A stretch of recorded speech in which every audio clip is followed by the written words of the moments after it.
भाई refurnish phone खरीदने के लिए सोच रहे हो और सोच रहे हो यार मेरे को सेकंड हैंड और इन्हें 6 मंथ वाला पॉलिसी पे आप बिलीव कर रहे हो, तो ये वीडियो आपके लिए। इस वीडियो में ये नहीं बात करूंगा भाई कहाँ से लेना है, कौन सा लेना है, आईफोन लेना है, एंड्रॉयड लेना है, नहीं। मैं बात करूंगा यहाँ पे जो 6 मंथ का पॉलिसी ये लोग देते हैं, एक्सचेंज कैसे होता है। और आपको एक चीज़ समझना है कि यहाँ पर आईफोन का जो कोई भी रेट हो या एंड्रॉयड का जो भी रेट है, पर्टिकुलर एक मॉडल पे इनके कई भी रेट हो सकते हैं डिपेंडिंग कंडीशन कैसा है। समझते एग्जाम्पल लेते हैं, एक आईफोन 12 की बात करते हैं तो 25,000 वैसे तो मैं बहुत ज़्यादा मानता हूँ।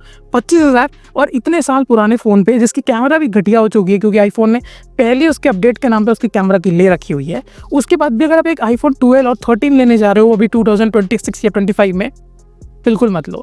कॉस्ट ज़्यादा पैसा हम तो बहुत ज़्यादा पैसा दे रहे उस चीज़ के लिए। चलिए समझते हैं।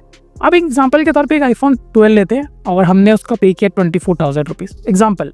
अब हुआ क्या है, आया मुझे उसका बैटरी हेल्थ गिरा हुआ मिला गया, मुझे वो पसंद नहीं आता है। क्या करोगे आप? Customer service.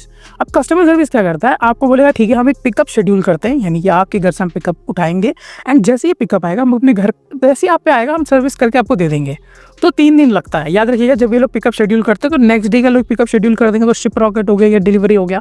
ऐसा कुछ कंपनीज है जो पिकअप ईजिली उनका मॉनिटर करती है जैसे जैसे उनका वेंडर उन्होंने चूज़ किया हुआ है। कैशिफाई हो या कोई भी हो, इनके इसी तरीके के पिकअप होते हैं। अब यहाँ से ये पिकअप होने के बाद आपका फ़ोन वहाँ सर्विस में पहुँचता है। अब यहाँ पर आता है 2 चीज़, या तो ये फ़ोन को रिपेयर करेंगे या तो आएगा इनका सेकंड सबसे बेस्ट सोल्यूशन। वो क्या है कि ये फ़ोन ठीक नहीं होगा। आप एक काम कीजिए, उस वेबसाइट पे जाके अपने रेट के लगभग अपने कंडीशन फ़ोन को देख के आप चूज़ कर सकते हो। या तो ये आपको ऑफ़र करेंगे, दूसरा या तो ये ऑफ़र करेंगे हमारे पास एक आईफोन 12 है जो सेम कंडीशन का है, आप वो ले सकते हैं बट उसमें 1,500 रुपये ज़्यादा है, याद रखिएगा। तो आप बोलोगे ठीक है अच्छे कंडीशन का है, 1,500 रुपये हम UPI कर देते हैं या गूगल पे या फ़ोन पे आप करोगे। तो आप अभी आपका फ़ोन का जो एक्चुअल रेट कितना पे कर चुके हो, 24,000। अब उसमें 1,500 और ऐड कर दीजिए क्योंकि अब आपको समझ आ चुका है कि ये फ़ोन हम नहीं ठीक होगा या बैटरी हेल्थ का इशू है, या आपको वो ठीक करके भेज देंगे तो वो ज़्यादा ठीक हुआ नहीं होगा। ऊपर का मामला है। देखिए कोई भी चीज़ ठीक होता है तो ओरिजिनल पार्ट्स तो ये डालने वाले नहीं है क्योंकि इनका भी एक प्रॉफिट मार्जिन होता है उसमें से। पर अब आता कैसे, ये लोग पैसे बढ़ा देंगे। या तो अगर आपका फ़ोन एक्सचेंज की बात आती है तो सेम चीज़, आपको अपने प्राइस से ऊपर का चूज़ करना पड़ेगा। नीचे करोगे तो रिफंड ये लोग देंगे नहीं आपको, सो ऊपर ही चूज़ करोगे। या तो कभी कभी ये भी ऑफर दे देते हैं कि ठीक है 24,000 आपने जो पे किया है इसमें 2 एंड्रॉयड फ़ोन ले लीजिए। आप चाहे तो ये भी कर सकते हो, मैंने किया भी हुआ है। सो ये चीज़ आपको समझना बहुत जरूरी है कि एक ट्रैप बन जाएगा आपका। तो जहाँ पे आप 24-25,000 रुपये लगा के या 12,000-15,000 भी लगा के आप एक नया फ़ोन ले सकते हो जिसको जिस दिन से आपने बॉक्स को खोला है तब से उस फ़ोन को एक्सपीरियंस कर सकते हो, अच्छे खासे चीज़ें यूज़ कर सकते हो। बट अगर आपने बस एक ये ऐसे रिफंडिश के चक्कर में पड़ गए, आपका पहले दिन से शुरू हो जाएगा वो है टॉर्चर और आपका फालतू का यहाँ से वहाँ कस्टमर सर्विस, रिपेयर नहीं हो रहा, हैंग हो रहा है, बैटरी ज़्यादा फुल गया होगा।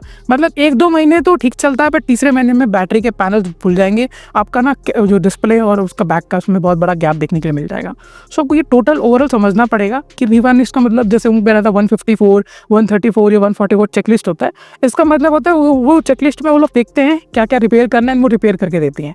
कोई भी फ़ोन परफेक्ट आपको कभी नहीं मिलने वाला। अच्छा फ़ोन लेना चाहते हो, आपका बजट बहुत ज़्यादा कम है, तो ट्रस्ट मी 10,000 में भी आपको बहुत एंड्रॉयड अच्छे फ़ोन दे देते हैं। स्नैपड्रैगन के 4 में ले सकते हो, बस आपको क्या रखना है 6 GB और 6 GB का रैम ले लीजिएगा। 128 का भी लोगे तो काफ़ी आपको दो ऐसे फ़ोन कैटेगरीज हैं। बट आपको यही समझना है कि मीडियाटेक लेना है। अगर आप 10,000 के 15,000 के नीचे का बजट है तो प्लीज़ आप हो सके तो मीडियाटेक। अगर स्नैपड्रैगन मिल भी रहा है तो 4 तक होना चाहिए, ठीक है।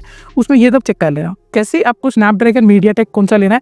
आई बटन पे मिल जाएगा आपको एक ऐसा वीडियो जिसमें मैंने 3 प्रोसेसर पे अच्छे से बात किया है। आपका अगर बजट कितना है तो किस बजट से आपको चूज़ करना है। सो यहीं तक रखते हैं। यही था मेरा जो 6 मंथ का पॉलिसी जो मैं आपको समझाना चाहता था। बहुत सारे इन्फ्लुएंसर या बहुत सारे रील्स में बोला होगा कि एक इन्वायरमेंटल, भाई आप इकलौते नहीं हो इन्वायरमेंटल बचाने के लिए। इन्वायरमेंटल बचाना है तो और भी तरीके हैं, प्लास्टिक छोड़ दीजिए ये सब, बट एक फ़ोन के चक्कर में ई वेस्ट के नाम पर ये जो बिजनेस चल रहा है इससे थोड़ा सा दूर रहिएगा, ठीक है। बजट किसी का कम होता है, 5,000 का ही बजट है, आपको 5,000 में भी नए फ़ोन मिलते हैं। So rather going with this Android में थोड़ा बड़ा वाला ले लेते हैं। कैमरा उसमें भी नहीं आएगा, कैमरा रिपेयर करके कैमरा मिल गया तो आप क्या करोगे। सो आपको ये टोटल ओवरऑल समझना पड़ेगा। एक पर्सपेक्टिव है, ठीक है। आप बोलोगे कि थोड़ा नैरो सोच रहा हूँ मैं, पर नैरो नहीं है, ये एक्सपीरियंस है जो मैंने यूज़ किया रिफर्निश फ़ोन पे। आप एक्सपीरियंस कर सकते हो। अगर मेरे पॉइंट ऑफ व्यू से थोड़ा सा भी आपको लगता है कि नहीं है बकवास है, मैं लूँगा, आप ले लीजिए एंड प्लीज़ अपना एक्सपीरियंस कमेंट में शेयर कर दीजिए। सो इट्स बेटर है कि आप खरीदना चाहते हैं खरीद सकते हैं, एक्सपीरियंस शेयर कर दीजिए कैसा है आपके साथ, कैसा हुआ। मिलता है नेक्स्ट एपिसोड में, तब तक के लिए।